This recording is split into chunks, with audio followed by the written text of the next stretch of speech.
Some fans were taken back when they saw the roster today. Sure. Like 40 scholarship guys, something like that. I mean, you want to be a head coach, but this is not the best circumstances, but I'm sure you're going to make the most of them. Of course, yeah. I mean, again, I told you guys earlier on there'll be no excuses for us. We've been preparing our butts off, and our kids are hungry. When opportunities come up, wherever the reason may be, it's a next man up mentality. You know what I mean? And so, there's a bunch of kids that are eager and hungry to go out there and perform and play, and we're going to put them in the best position to do that. So, you will not hear one excuse from me about the roster. What have you seen from some guys like Demarius McGee and Lloyd Cole, some of those other guys in the secondary that suddenly looks really thin?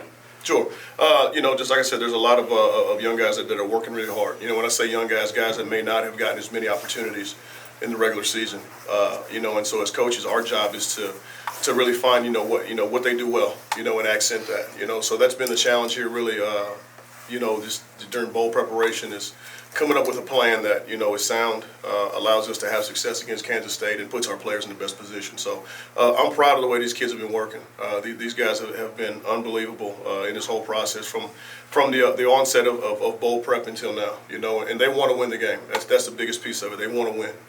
There's nothing about what we're doing right now that's casual or guys just going through the motion. There's a bunch of kids here. Our expectation is to go out there and win. We're going to do it. Are we starting to see Brian Kelly's discipline and some of his things being implemented on this team? Yes, absolutely. He and I have collaborated.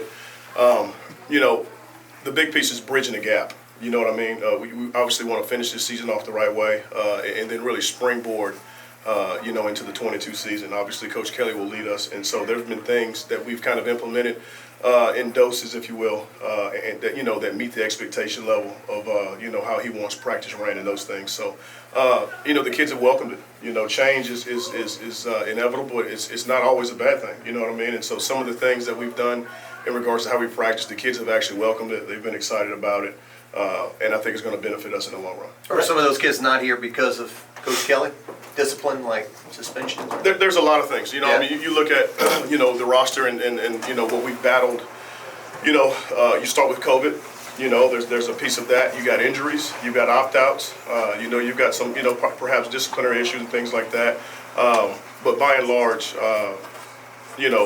Coach Kelly obviously wants every able-bodied player that can participate here. And so for whatever the reasons may be.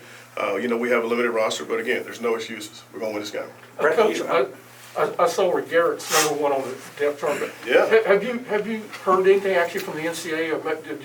Did he get a waiver, or do you not know? I've heard from the NCAA. That's sure. Okay, but you're not saying what they said. Is that correct, right? That's 100% accurate. Yeah, gotcha. You bet. Yeah. Brad, are you in the belief that a bowl game this far away from the next season can help you build any kind of momentum for 2022? Absolutely. I mean, just the practices alone are worth their weight in gold.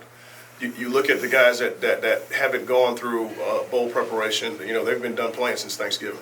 And so for us, it's allowed us to continue to keep our players in shape, keep them engaged, keep them together. I think in terms of that, building that team aspect, of your program. Them being together really is the only way you can do that, And so what this has been more than anything for us has been a bridge, to help these guys get over through this transition, And so for our guys, what's normal for them is playing football, And so they don't have time to focus on, any of the noise or distractions or things going on outside of our program. Right now, we have a really, really talented Kansas State football team that wants to beat us. And we have to put all of our energy into preparing to beat them. And so that's the only thing right now we're focused on. Just a couple more, guys. Coaching the offensive line, Cordell Thomas, he came in big expectations. Look like he's playing a little bit more. Is he kind of coming into his own? I'm proud of him.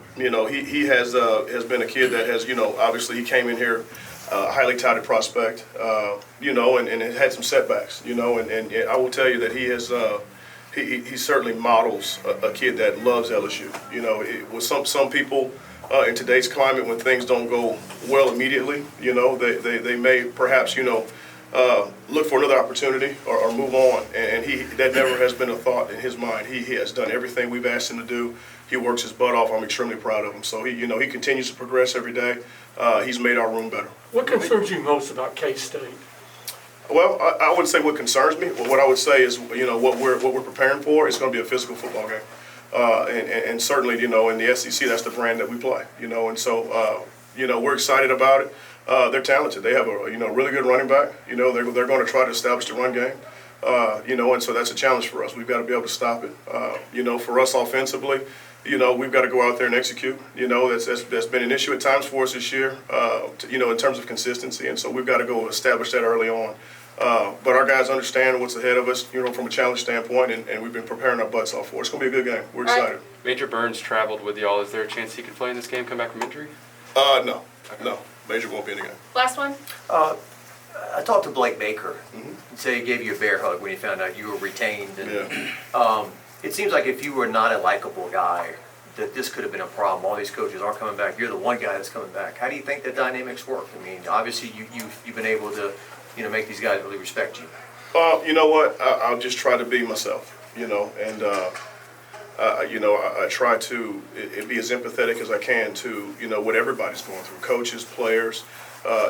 Transition is difficult, but it's also part of this profession, and so what I challenge our coaches to do is to indeed be what they are, which is professionals. We all care about our players. That's the one thing that's our common bond. So, regardless of what's going to happen, for some of our coaches, after this game, we're going to enjoy every moment that we have to coach these players and lead them to a victory. So we're awfully excited about that opportunity. As it pertains to our players, I just tried, like I said, to be myself. I was one of these guys at one point. I went through a coaching change as a player. I understand, that there's, feelings attached to coaches, and yet, you also understand that it's a part of the game. With the analogy I use for our players is if you're drafted one day into, San Diego, and you may play, make it through your first contract, your second contract, you could be in New England. It's just part of it. So you have to adjust. You can't get caught up in, the feelings element of it. You've got to be a professional and move forward and progress every day. So we've been focusing on those things. Our kids have handled that very well, and I'm excited to go play this game. Thanks, Coach. You bet. 2 questions for Mike Jones. 2. Keeping it short. Is that okay, 2 good though? ones. You need to have a point? Hope you don't lose your voice. Who's Coach Kelly? A lot of pressure. I think it's got to be 2 home runs. That's it. Like doing a song for a soundtrack rivalry. You got to be good. And get one. Whenever you're ready. Collectively, how challenging has the last month been for you and for the team? Coaches coming, going, players leaving, to keep you guys together to play in this game? I wouldn't necessarily say it's been a challenge to keep us together to play in the game. It's been different things I guess one could say as challenges, but, like with a lot of adversity, especially at this level, it's only brought guys together. You got to lean more on each other when all right, we might be missing this or we might be missing this. That just makes you go harder for your brothers. And so, like I said, I don't even look at it as challenges. I just look at it as opportunities, for guys to step up and, people to do things that, maybe they might not have had a chance to do before. And so, Austin said yesterday that Coach Davis has done a really good job of keeping everybody accountable over the last month as y'all are dealing with all this. What sort of things has he done to keep y'all accountable as a team through practice? The main thing I would say is just keeping it real. Like everybody knows, this is an adjustment period for us here at LSU. Things are not the same as probably as it was when guys were recruited or guys that have been here, for multiple years. It's not the same. And so, transparency is what's really going to get guys, in the right position. That's what you need, especially when you don't know what's necessarily going to happen next. And so he's kept it real with us. Guys know what to expect, know where to be, and, just to go get our jobs done and, handle our business. Brandon's back. He said you can have more questions. We'll do one more. We're just going to get the guys through. Or not. Okay. The running back they've got, he obviously is a big offensive weapon. What are the challenges he presents for you in this? He's a quick, shifty guy. They do a great job of giving him the ball in, many ways. And, we just got to find a way to shut him down, whether it's in the passing game, in the running game. We absolutely know we got to stop the run. But, the offense works through him. And so find a way to, hopefully put him in a bottle, and shut him down any way we can. That's one of the main goals of the defense. We're going to find a way to do that, if we want to win the game. Thanks. We got Liam, Shanahan. Your name is? Liam Shanahan. I'm teasing you. It's me. It's for veterans. Oh, I didn't even recognize you. Yeah, that's what I've been doing the last like month and a half, so. I was just best way. It was like, I guess he got a mask on. He doesn't see what we're going. Liam, you were a transfer. College football is since you came to LSU, college football has only gotten more fluid, I guess you'd say, with the transfer portal and all these things. Guys opting out. How do you approach it? In terms of guys making those decisions, and then you have guys who are still here with you wanting to play in this bowl game. How do you view all of it? Yeah, I mean, for me, in the transfer portal, I think I got in there a little bit before it got kind of crazy like it is these days. But at the end of the day, everybody's got to do what they feel is best for them and their families. But in terms of this game, all we want is the guys that are still here with us. They're the guys. Everyone that's here now has been here with us since day one of fall camp. And as we've gone through this season, we've only gotten closer and closer as a group. And it feels like now we're really at the point where we really just want to do this for one another and play together as a team and go out on Tuesday night and show that to everyone watching. In what ways, if any, have sort of the structure around practice or the facility or anything sort of changed over the last sort of month with Coach Davis in charge and a staff sort of in transition? Yeah, I mean, things have been a little bit different, just our practice schedule, daily routines and stuff. But it's been good. All the changes have been good. The energy around the team, the last few weeks has been as good as it's been since I've been here. Everyone that's here now, like I kind of just said, we're all here for each other, play for each other, and to go out one more time and play as a team and do what we can to get a win on Tuesday. What growth have you seen out of Cordell Thomas the last couple of years? Yeah, I mean, Cardell, he's a funny guy. He's someone, he's definitely had a lot of setbacks in his time from getting hurt right when he got here and stuff. But I'll never question his desire to want to get better and want to play and be on the field. So the last few weeks of the season, I was really happy for him that he was able to kind of get out there and finally get some playing time here at LSU, and he did a good job for us. So that's something I hope for him. He can continue doing going forward. Any surprises for you on that depth chart that apparently came out today?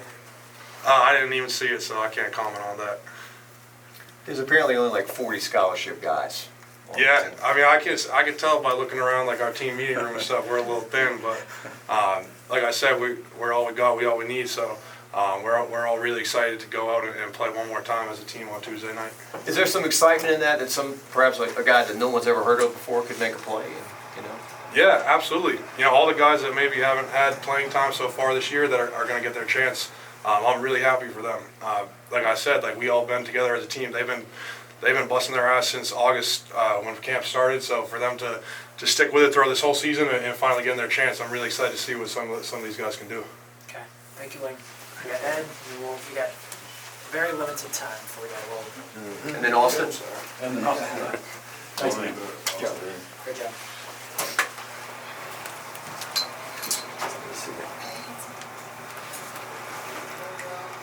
I got the drop back a little bigger.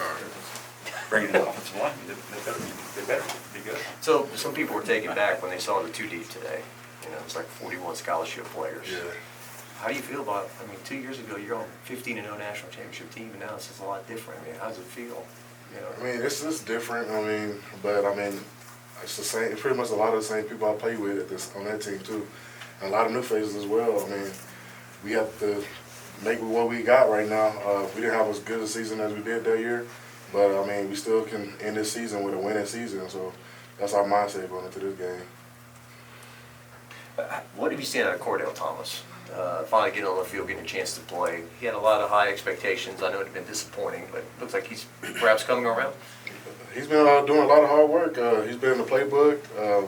He's been watching. He's been doing film study and stuff, and taking some hard critiquing by the coaches, some hard criticism, and just rolling with it and just trying to improve his whole performance as a whole. What jumps out at you about Kansas State? I guess just because how hard they play. They're not going to just roll over like any team. They play similar defense to Arkansas or Ole Miss. And so we know that going out there, we can't underestimate them. They all are hard-working players as well. They're great coaches. They're great players. So. What is sort of just, in what ways have Coach Davis sort of tried to handle this transition over the last few weeks? You know, there's a lot of things in flux. What sort of things has he done to keep y'all as players focused? He's trying to just keep it simple, you know, just telling us the truth, just pretty much reminding us what we came here to do. We didn't come here just to have fun. We came here ultimately to win the game, and so we're on a mission right now, and we plan on winning this game. Thank you, Ed. Thank you. Appreciate it, guys. Thanks, man. Thanks for the care.